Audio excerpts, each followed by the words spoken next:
चलिए आज बात करते हैं टालमटोल यानी प्रोक्रेस्टिनेशन की साइकोलॉजी के बारे में। आखिर हम काम टालते क्यों हैं और इस आदत से छुटकारा कैसे पाया जा सकता है, आइए इसे समझते हैं। ये लाइन तो हम सब ने कभी न कभी बोली ही है ना? मैं कल से शुरू करूंगा।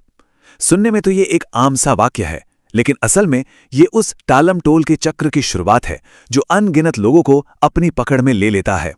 और ये कोई छोटी मोटी आदत नहीं है, बल्कि एक बहुत ही कॉमन प्रॉब्लम है। देखिए, करीब 70% लोग मानते हैं कि इस आदत की वजह से उनकी प्रोडक्टिविटी कम होती है, और कुछ स्टडीज तो यहां तक कहती हैं कि 95% कॉलेज स्टूडेंट्स इससे परेशान हैं।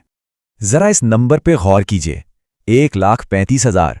हर महीने गूगल पर इतनी बार लोग प्रोक्रास्टिनेशन का हल ढूंढते हैं। इससे अंदाजा होता है कि ये कितनी बड़ी समस्या बन चुकी है। इसका सबसे बढ़िया एग्जाम्पल तो न्यू ईयर रेजोल्यूशंस में दिखता है। लगभग आधे लोग हर साल कोई ना कोई संकल्प लेते हैं, पर उनमें से मुश्किल से 8 से 10% ही उसे पूरा कर पाते हैं, और इसकी एक बहुत बड़ी वजह है टालमटोल। अब यहां एक बहुत जरूरी बात समझने वाली है। हाल की साइकोलॉजिकल रिसर्च बताती है कि टालमटोल असल में टाइम मैनेजमेंट की प्रॉब्लम है ही नहीं, ये तो इमोशनल मैनेजमेंट की प्रॉब्लम है।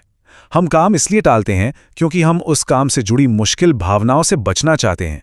तो चलिए इसी आधार पर टालमटोल करने वाले 4 अलग अलग तरह के व्यक्तित्वों को समझते हैं।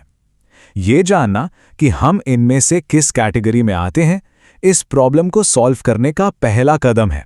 सबसे पहले आते हैं ओवरथिंकर्स। ये वो लोग हैं जो किसी भी काम को करने से पहले हर छोटी बड़ी चीज के बारे में सोचते हैं, हर बुरी संभावना के लिए प्लानिंग करते हैं, और इसी सोच विचार में इतना उलझ जाते हैं कि काम शुरू ही नहीं कर पाते। दूसरे हैं डोपामाइन गाइडर। इनका तो सीधा हिसाब है। इनका मोटिवेशन पूरी तरह से इस बात पर निर्भर करता है कि किसी काम को करने में मजा आ रहा है या नहीं। अगर तुरंत अच्छा महसूस हो रहा है तो काम हो जाएगा, वरना टलता रहेगा। और ये एग्जाम्पल इस बात को एकदम साफ कर देता है। एक बोरिंग काम को टाला जाता है, जबकि जिस काम से कोई पॉजिटिव फीलिंग जुड़ी हो उसे पूरे जोश के साथ किया जाता है। तीसरा टाइप है स्लॉथ बेरर। अब देखिए, इन लोगों में काम करने की इच्छा होती है, ये फैसला भी करते हैं, लेकिन एक अजीब सी सुस्ती और एनर्जी की कमी इन्हें रोक लेती है। ये ठीक वैसा ही है जैसे सुबह उठने का पूरा मन है, पर शरीर बिस्तर से निकलने को तैयार ही नहीं है। और आखिर में आते हैं कंपेनियन सीकर्स। इन लोगों के लिए अकेले कोई काम शुरू करना या खत्म करना बहुत मुश्किल होता है। इन्हें हमेशा मोटिवेशन के लिए किसी के साथ या किसी के दबाव की जरूरत पड़ती है। तो पर्सनैलिटी चाहे कोई भी हो, अगर इस टालमटोल की आदत को कंट्रोल नहीं किया गया तो इसके 3 बहुत सीरियस और लंबे समय तक चलने वाले परिणाम होते हैं।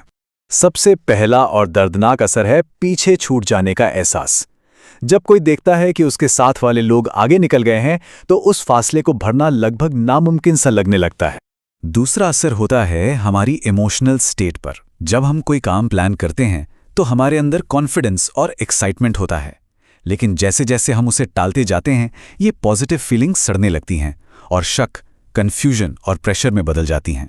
और ये सब हमें तीसरे और शायद सबसे खतरनाक असर की तरफ ले जाता है, रास्ता ही खो देना।